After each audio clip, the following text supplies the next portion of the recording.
All right, you guys. So welcome. Welcome to the live chat. I'm super excited. I am gonna start the video. Okay. All right. All right. So welcome to the live chat. We're super excited to get started.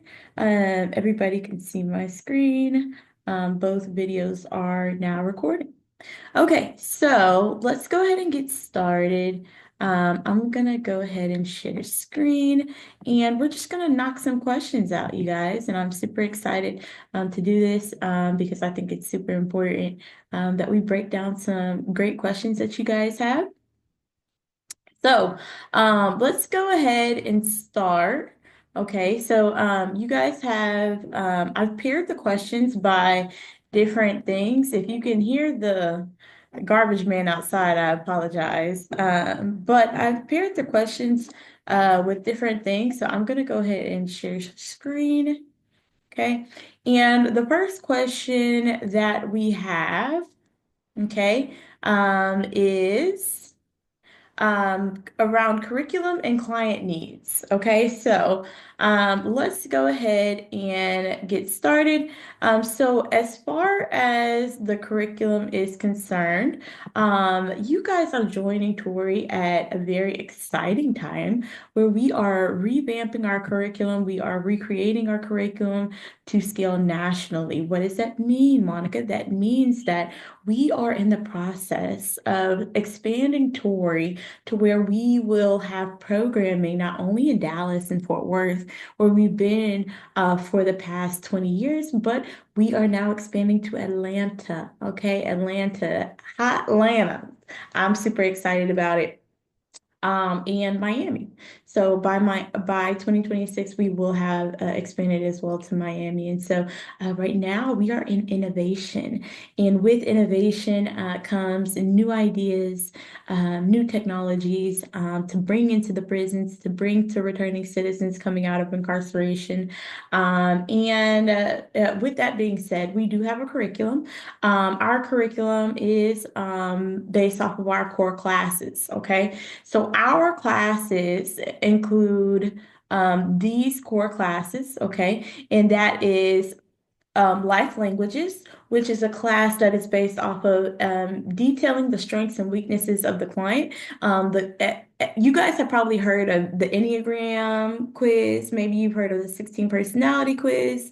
But basically, we have our clients take an assessment called the Life Languages Assessment. And what that tells them is their strengths, their weaknesses, how they interact with their family, why they interact with their family, how they interact in the workplace, right? What are their personality traits, right? How they communicate with people, what they need, right? And so it adds to the client's self-awareness so that when they go into the workplace, they're not triggered, right? When they go into the workplace, they know the type of people that they want to work with because they know that themselves, right? When they go into, parole, probation, when they go into court, right? They're able to speak clearly as to the type of person that they are and who they've become and how they've improved on their weaknesses, how they've improved on their strengths, right? Through employment, through working the Tory program. And so the life languages assessment is just that it's a detailed assessment of their personality, their traits, what they bring to the table. It goes all the way down from how they are with family to how they are with friends to what they need in the workplace. So it's awesome. The next class that we have on Mondays is parenting, right? So we do have parenting. Parenting classes is part of our family reunification pillar. So there are six core components to Tori, right? That is healthcare, right? Housing, education, employment, family reunification, and spiritual guidance. So our parenting classes really do help the clients and come alongside the clients to be better parents, to beat CPS cases. So a lot of our clients have open CPS cases. Many of our clients have lost custody due to incarceration. And so we want to reunite the family. And so we do offer free counseling through the Tori program. and through the Potter's House Counseling Center, where our clients are able to see a counselor and able to be referred. And so we also have parenting classes. So we go through, coping strategies, how they can deal with the anger that their kids having upon, coming out of release, right? And so we give them tangible tools for that. Woman to woman, right? Our woman to woman class is our spiritual based class. That is our spiritual based component. Like I said, spiritual guidance is one of our core pillars here at the Tory program.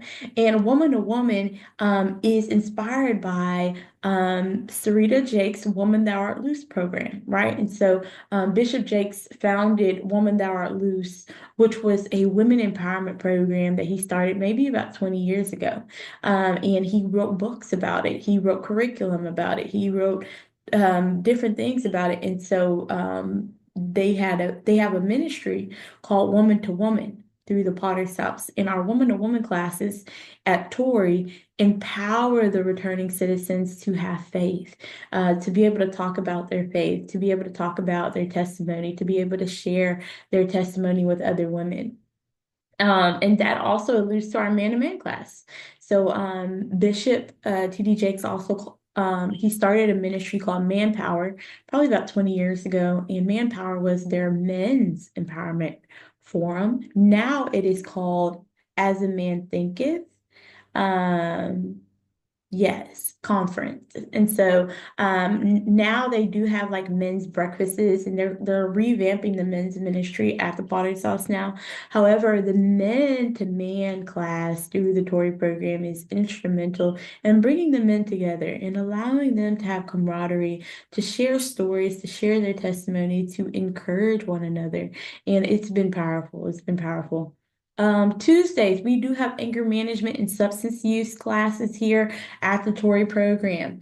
I know one of your questions was around how do we know what to assign the client, right? So one of the things that we always do is we have core classes that we always assign every client, right? The core classes are life skills, financial literacy, life languages, um, employment coaching, woman to woman, and man to man. Okay, so those are core classes across the board that every client who comes through our program should be taking. Okay, now with probation, parole, right? When you think of probation and parole, many of the clients that we get, they have to complete their probation and their parole. And in order to complete their probation or their parole, they have to take classes depending on their charges. If they have substance use charges, maybe they had DUI, a possession charge, maybe they have delivery, manufacturing charges, right? Anything drug related, okay, they do have to take substance use, okay, classes. All right. So if they have already taken substance use classes within the past year, then they have to give you documentation and proof of evidence that they've already completed their NA class, their Narcotics Anonymous class, which is a lot of times part of their probation or their parole. Okay. If they have an active DWI, DUI, that's going to be part of their classes. And so when they come into the Tory program, we assign them substance use based off if they have any drug-related charges. Okay. Now, if they tell you that they've already taken NA, AA, all of these courses, right? They do have to provide documentation, and it has to be within the past year that they've taken it. Okay. Now, as far as our substance use class, it is an amazing course. It helps our clients to not only deal with the coping, but it also gives them the tools, right? So when they're triggered, a lot of times our clients are triggered, so they go to substances. They may go to alcohol, they may go to weed, they may go to cocaine, they may go to fentanyl, they may go to whatever it is, right? To deal and to cope. Okay, so a large part of our population does deal with substance use disorders. And a large part of our population is actively still using, right? So that will be part of your assessment process as well as, assessing the client's needs, but also their symptoms upon coming to you, right? What do you see? Are they shaking? Are they shivering? Do they show signs of substance use? Right. There are telltale signs that you can tell if somebody's using or not. We'll get deeper into that. Anger management, conflict resolution class. So the actual name of it is conflict resolution, anger management, and it actually is for anybody that has any type of violent charge. So when somebody comes through our program, if they have any violent charges, period, okay, that could be battery, aggravated assault, assault with a deadly weapon. Um, Injury to elderly, injury to a family member, injury to a child, whatever it is, they do have to take anger management courses. Okay. They do have to complete anger management. And so, as you can see on our schedule, um, you can see that all of our classes are virtual, right? So all of the classes that they will take while in the program are virtual, so they can be at home and they can still be in class. They can be at the grocery store and they can still be in class. They can be picking their kids up and they're still in class, right?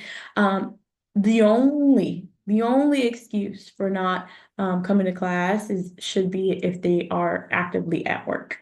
Okay, because we want our clients to reintegrate back into society, they have to work. Okay, and that is one of the main priorities that we're getting to and getting the client to is to actively be employed so that they can have income, so that they can become housed, right? Or so that they can navigate education and their educational goals. And so employment is a key part of the reintegration process. All right. Let's keep going. All right, so I went through anger management, substance use.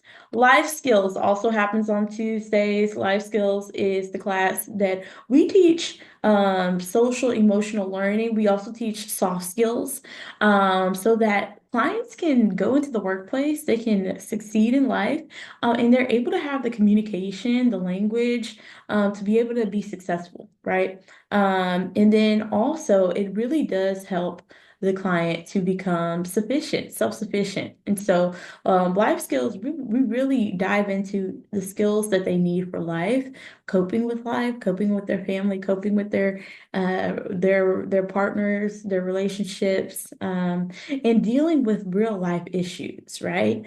And so life skills is a great class, and that happens on Tuesdays as well. All right, let's get to Wednesdays. Financial literacy happens at 10 a.m.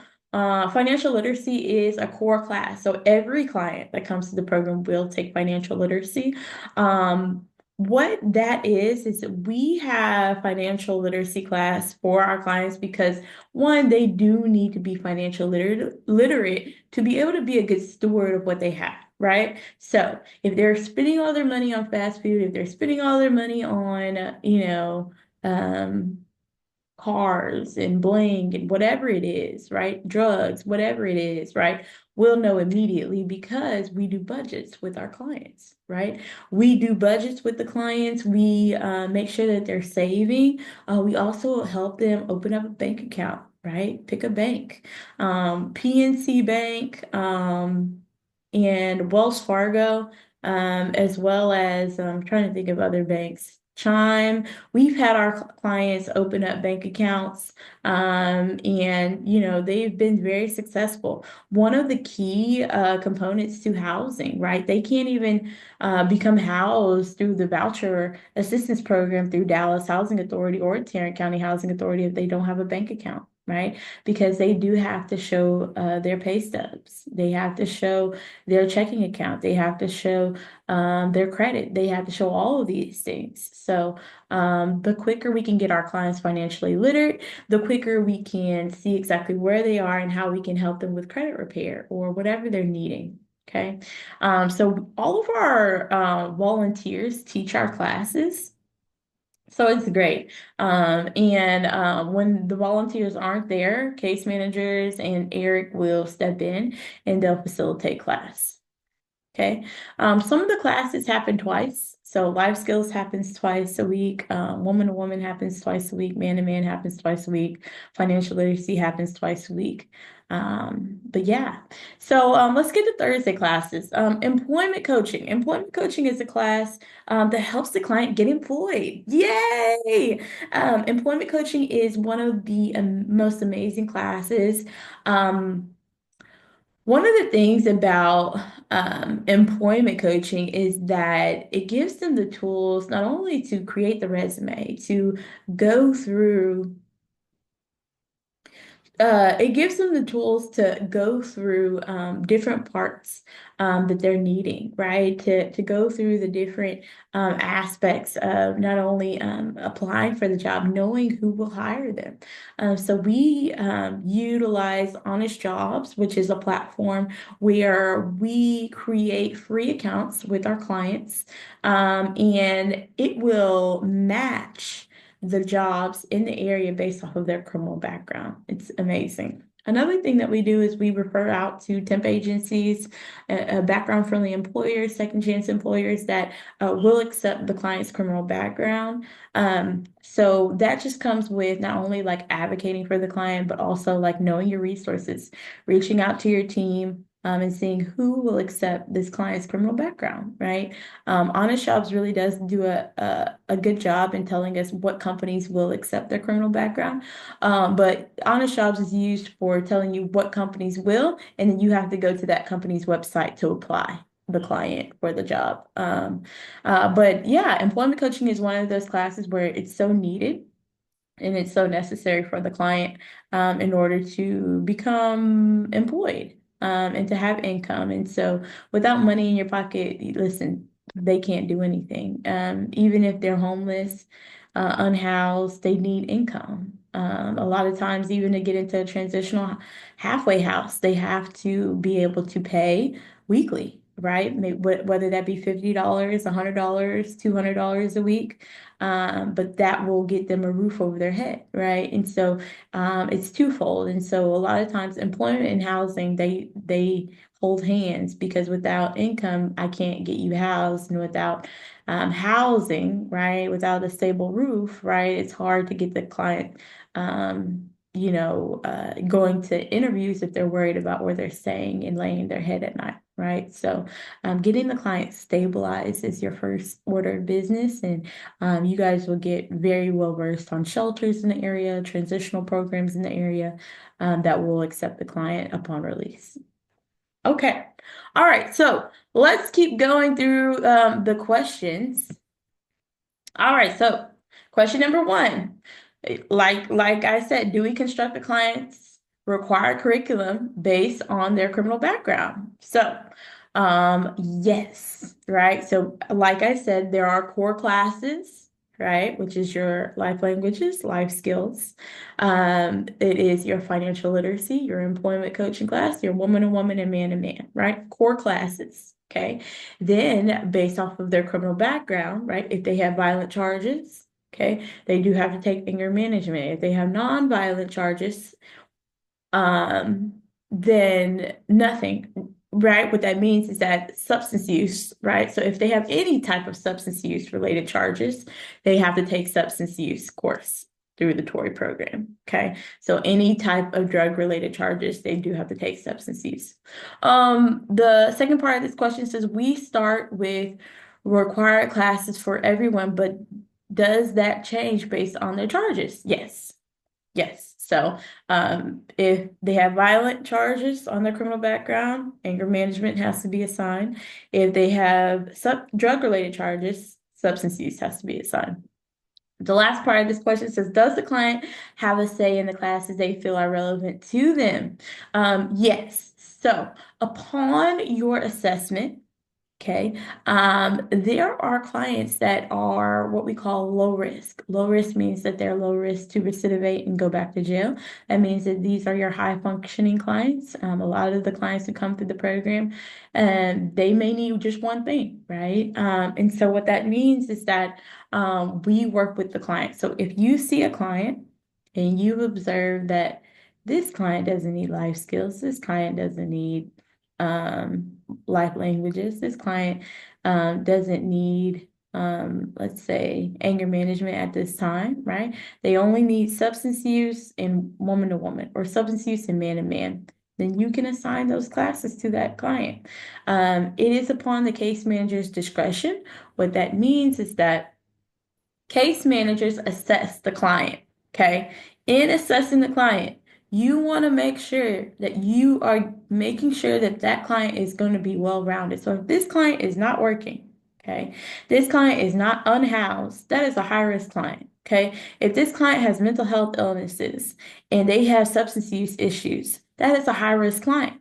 Okay, so know what type of client you're dealing with, right? So for high risk clients, yes, they have to take the majority of the classes. For the low risk clients, you may come across clients that they may not need that right now, right? And so you, upon the discretion, what we like to do is make sure that you're not overwhelming the client, right? So if it's a low risk, high functioning client, they maybe they can't just they can't get a job, right? They're sober minded, they don't have any substance use issues, they're low risk, they have no mental health issues, they have a place to stay, but they just need a job, right? That happens sometimes. And what that means is I would definitely still assign the classes, but assign them in smaller order, right? So because he's coming toward for a job, let's answer the call, right? Assign him to employment coaching, assign him to financial literacy, right? Only assign them to those two for right now, right? Allow him to finish those two classes before you assign him to other classes. And that's another thing is you guys are all in college. Think of it like this. If somebody gave you 9 classes in college, that's a lot, right? You'd be like overwhelmed, overworked, okay?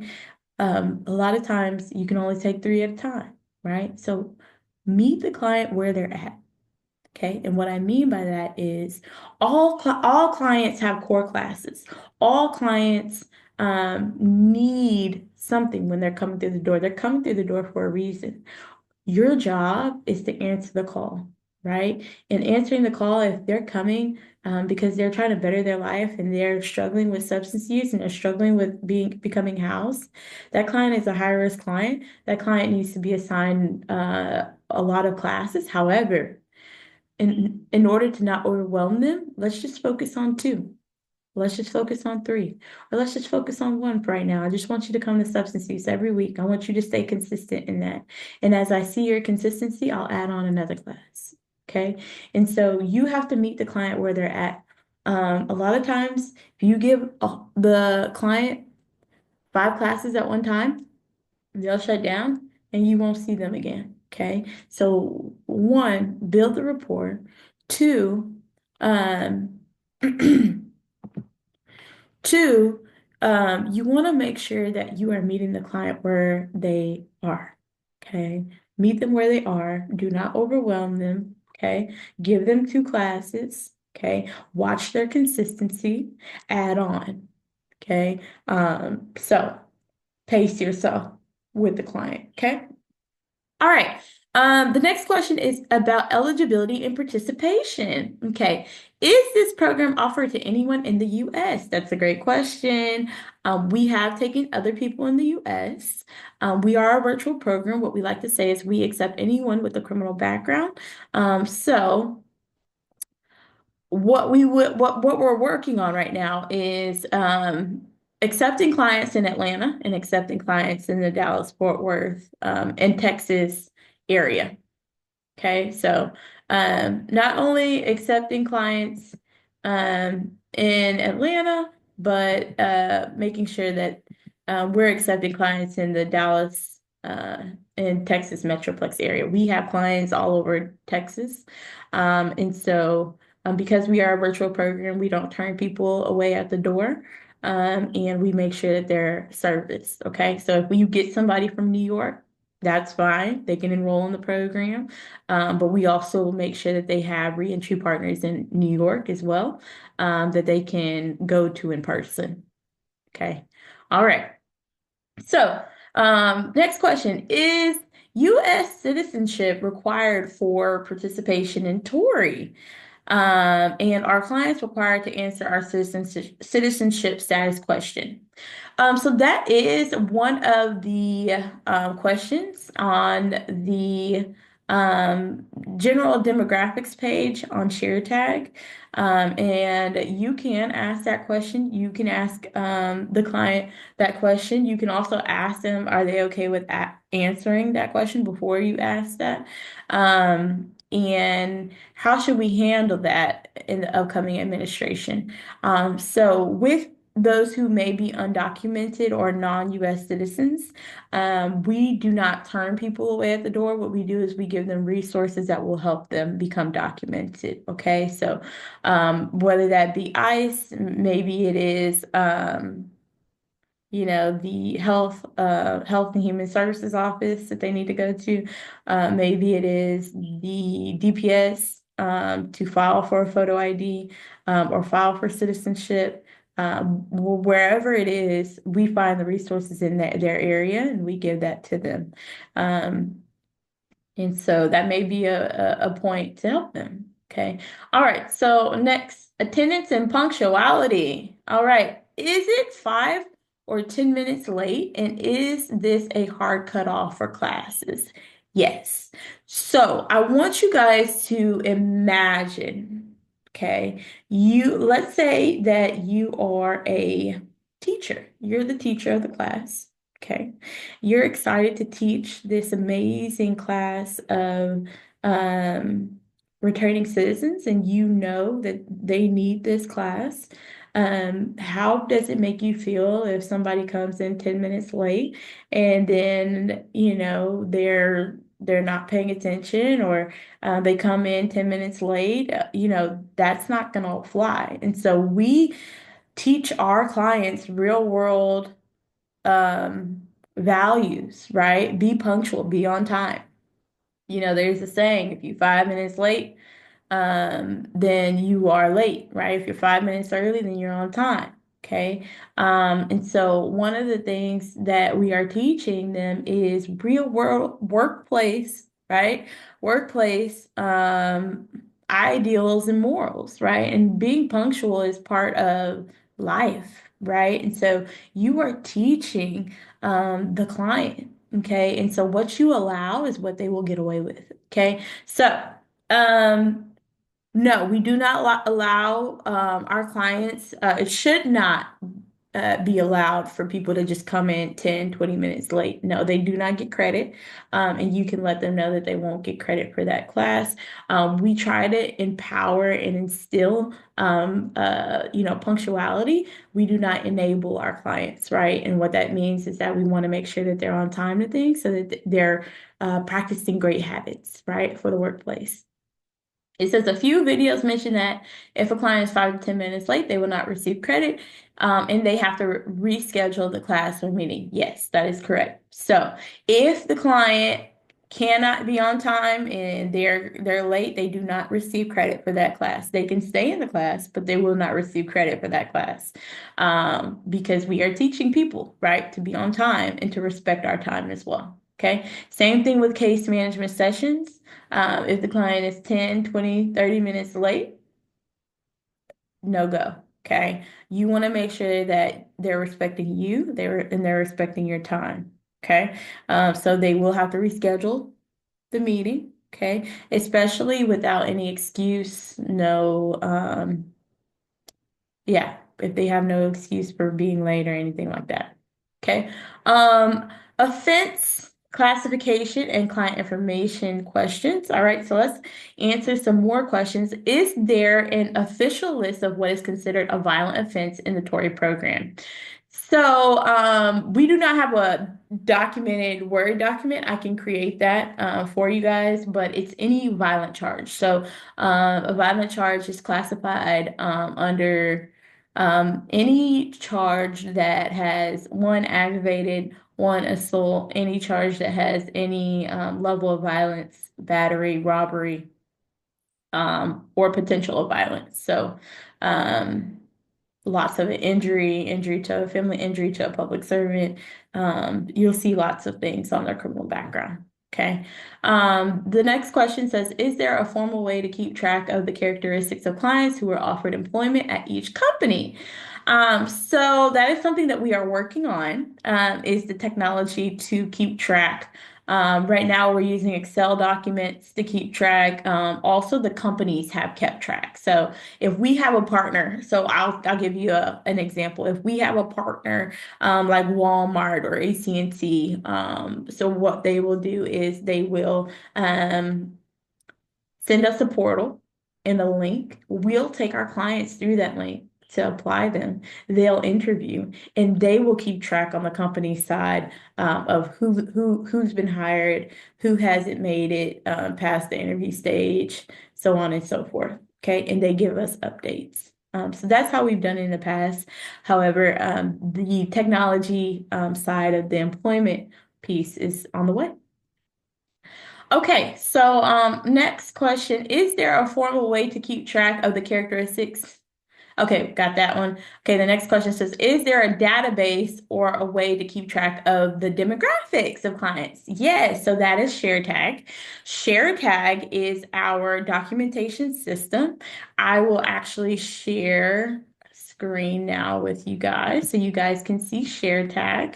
And so the question was, how do you keep track of the demographics? Okay, so in you watching the ShareTag demonstration video that I sent over to all of you, okay, you will be able to see how we've added the client, how we add the client's profile, and I will give you an example of a client's profile.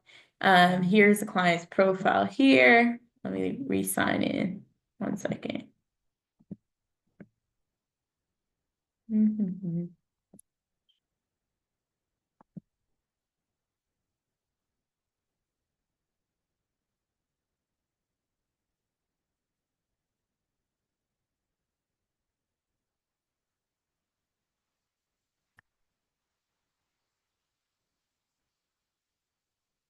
Okay, cool. All right. Okay, let's sign in.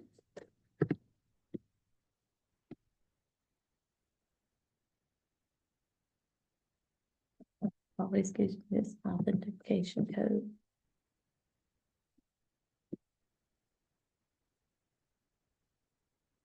Okay. All right. So here's ShareTag.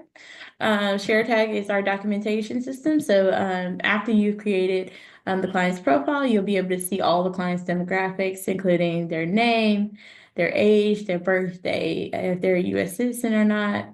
You'll be able to see where their address, their phone number, their email, and so on and so forth. Okay. So that is where we keep the demographics on the client, and that's how we can portray our clients. All right. Next question. All right.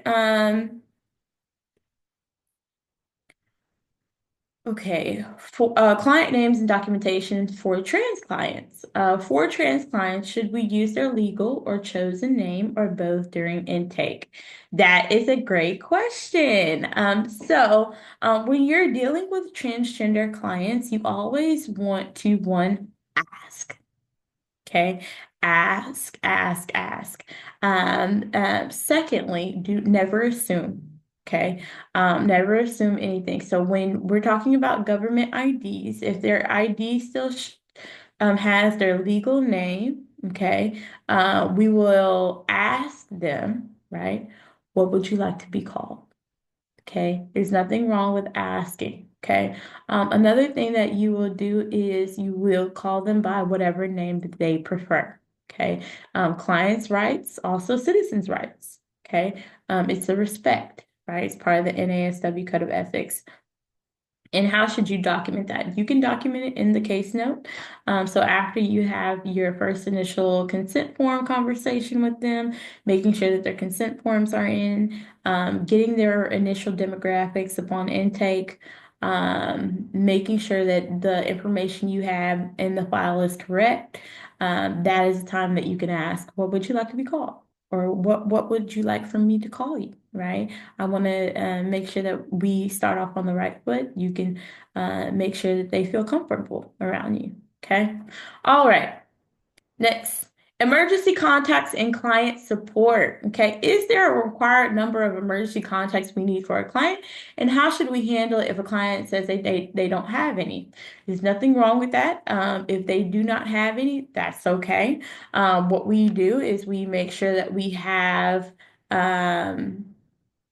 their agency support. So a lot of times, if a client says they have no emergency contact, we'll ask for a probation officer's contact. We may ask for a shelter case manager's contact. You can ask for whoever's working with them. Okay, if they say, I don't have anybody, that's okay. We'll build their support as we go. Okay.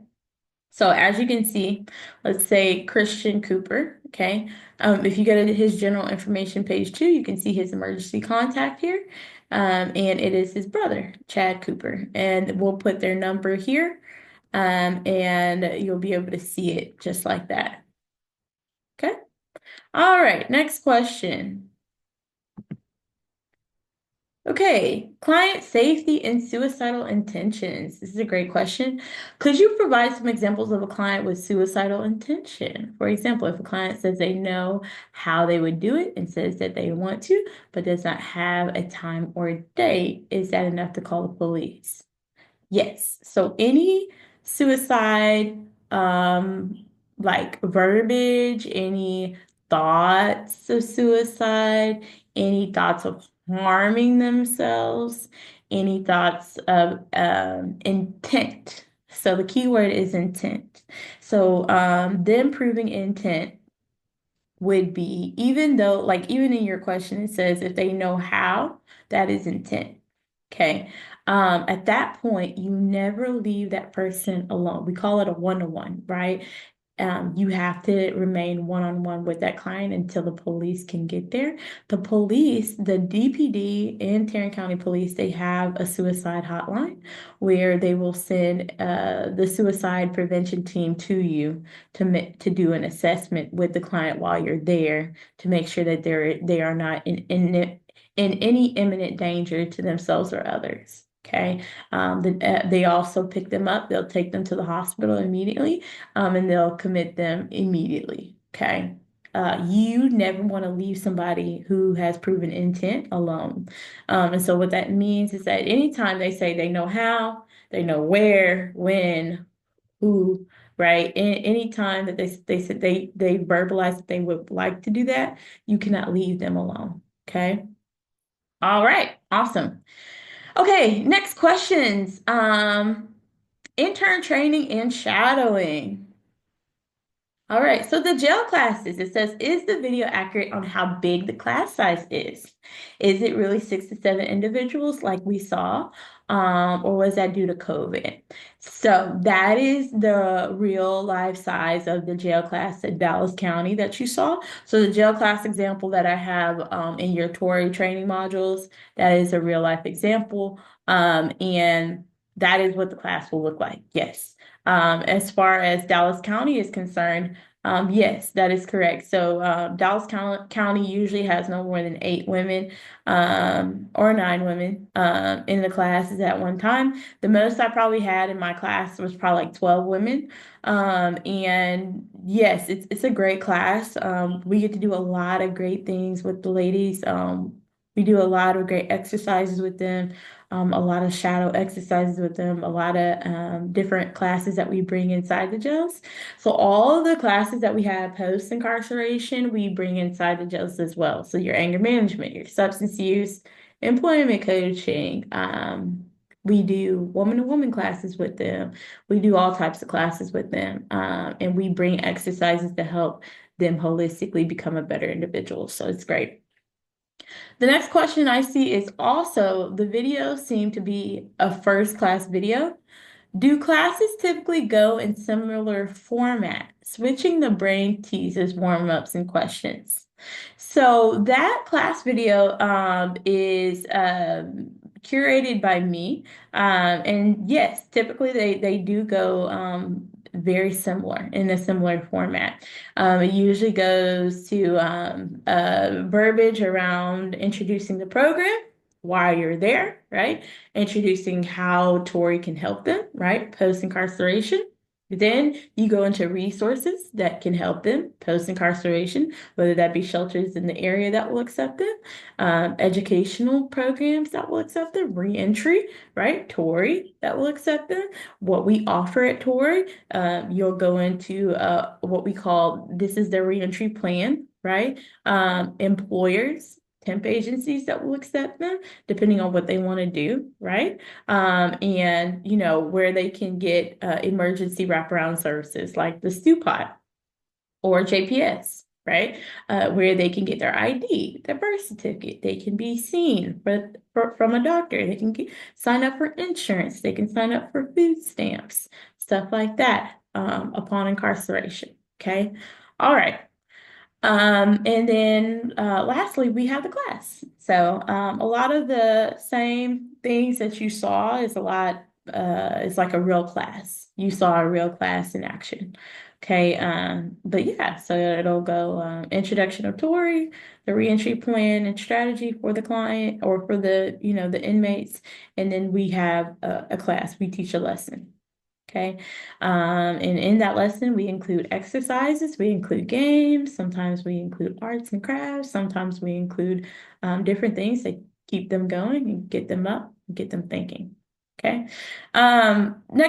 Next question says, after getting acclimated, shadowing, and more training, how big will each intern's caseload be? That is a great question. So, we try to make sure that most interns don't have any more than about 30 to 40 clients. If you're just amazing. And we also base our client caseload based off of like risk level. So if you have 20 low risk clients, you only have to see those 20 people once a month, right? If you have 30 high risk clients, right, that's going to take a lot more time, right? Because high risk means they need not only more time, but they need more attention, they need more resources, they need um, like panned out time, right? So that's a great question. It will range. Some of you may have 10, some of you may have 5, some of you may have 20, depending on where your work risk level of the clients are. Okay. All right. Will there be the opportunity to sit in every class that is offered? Absolutely. You will be able to sit in all the classes. Actually, upon this live chat, I will be sending over your class schedules so that you can just hop in classes and just sit in, just watch. It says maybe not every class, but will the interns be able to attend or check out the classes that Tori clients attend? Absolutely. Absolutely. You guys will be able to watch and observe, especially in your first 2 weeks. A lot of that will be observation time of you observing how the classes are going, what the classes are like, and really getting acclimated in how they're facilitating the class. So it's great. All right, next question says internship challenges and client referrals. What are some general issues that interns or case managers run into while trying to obtain referrals? That's a great question. It says, as Tori is heavily referral based, what are some tricks that someone can use when some of the tools are not available? So Aunt Bertha. Aunt Bertha is a wonderful, wonderful tool. It's actually one of your modules as well that I sent over in the Tori trainings. But Aunt Bertha is an online website. You can go to auntbertha.org and it will allow you to put in anybody's zip code and you can get all the resources within that person's area. So many of our clients don't have transportation. And so we ask them, what zip code are you in? And we send them the referrals and the resources that they need based off of their zip code, based off of it being at walking distance and close to them. Okay. So Aunt Bertha is the number one social work resource website right now currently. Google has been a great aid throughout my time. But also we are a wealth of knowledge. So your team is a wealth of knowledge, and we've been doing this for a very long time, so we know what resources are in the area. Social services, legal aid, and expungement questions. All right, what are the biggest roadblocks clients run into when trying to get social services, and how does the program help them get past those? That is a great question. So, I would say the biggest roadblock for our clients is transportation, and um, support. So, what that means is that many of our clients don't have a car. Many of our clients are riding the train or the bus. Many of our clients are hitching a ride here and there, and they need social services. They need wraparound services. So, one-stop shops are really helpful. So, if we give them upon release a one-stop shop, which would be like your stew pot, your JPS, your Texas Workforce Commission, which will help them not only get them to where they need to be, whether that be mental health services, right? They also will do health care, right? So they can see a doctor, they can sign up for insurance, they can sign up for food stamps, they'll be able to see a podiatrist, they'll be able to see a nutritionist, they'll be able to get clothing, right? They'll be able to get food from the food pantry there. They'll be able to sign up for the shelters, right? So the one-stop shops, because many of our clients who need resources is not just in one area. Those areas affect other areas. So we like to send them to places that can offer all, right? Um, the other question says, do clients know how to get connected with legal aid? That is a great question. Most of our clients do not trust legal aid services because many of them have appointed lawyers, court-appointed lawyers, and many of them have had bad run-ins with the criminal justice system. And so, many of our clients who have open cases, they are more willing because they know that we can help them in that way to get them an attorney that may not cost or may not cost as much, right? And so we work with the Northwest Texas Legal Aid. We also have sent them to Tarrant County Legal Aid Department. Um, there are lots of legal aid departments, SMU School of Law. Many of the students who are going through law school will see the client's cases for free, right? So they're practicing, right? And so a lot of times we'll refer them out to those. What is the next question? Do a lot of people take advantage of those services? Absolutely. We have partnered in the past with the district attorney's office many, many times, and they have expungement clinics from year to year. And so many of our clients through the pandemic and pre-pandemic, they were able to get their charges expunged and looked at and see exactly, what charges were able to be expunged. And so that's one of the benefits is the expungement clinic that they have per year, from year to year. So absolutely, we do send them to the expungement clinic through the district attorney's office. All right, the next question says employer and landlord education. Does the program, let's see.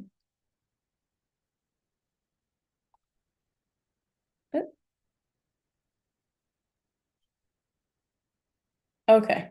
No, okay.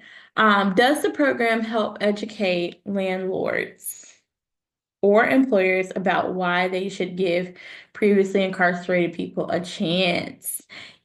So, yes, absolutely. So we actually partner with Good Haven Apartments and Two Door in Irving, that gives our clients a second chance at housing. And so they partner with the Dallas Housing Authority that gives vouchers to the units that they have, and enrolled clients in our program are able to go through our program and apply for those voucher units.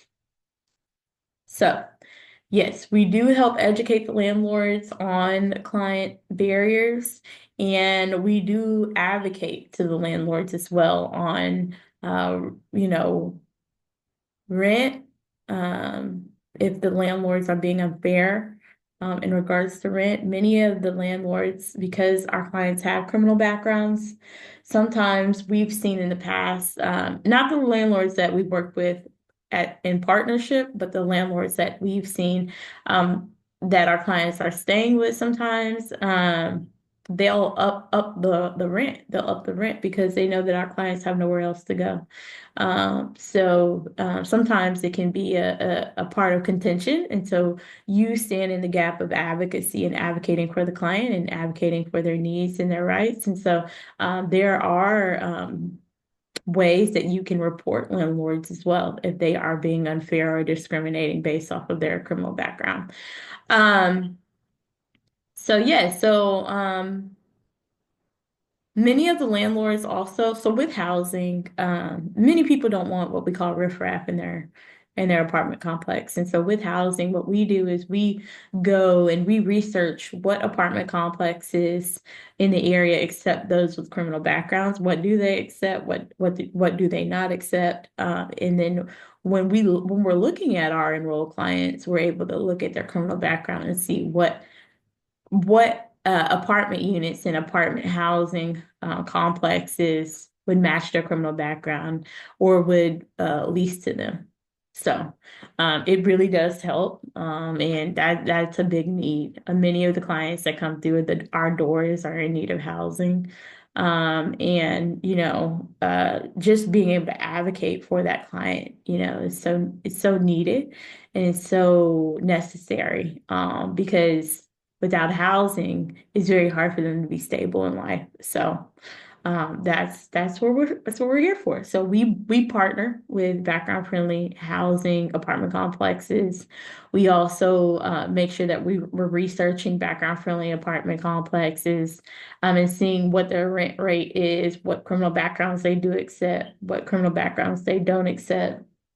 And then going from there to see what is on the client's criminal background and then matching it based off of that.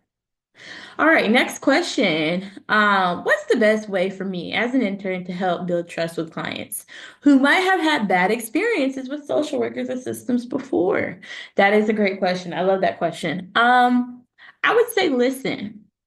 Yeah, I know that that sounded very generic, but listening, active listening, really does allow the client the freedom to express themselves, to express their hurt, their traumas, their pain, and to really have that moment where they're able to just talk with you from a very real place and then choose if if they want to continue with you or not, right? Because regardless, it's an act of faith. Them joining our program is a voluntary program, right? For those who are coming out of incarceration. And so, it's an act of faith to even join our program. And so they've already taken one step, right? You can encourage them that, they can take another step, right?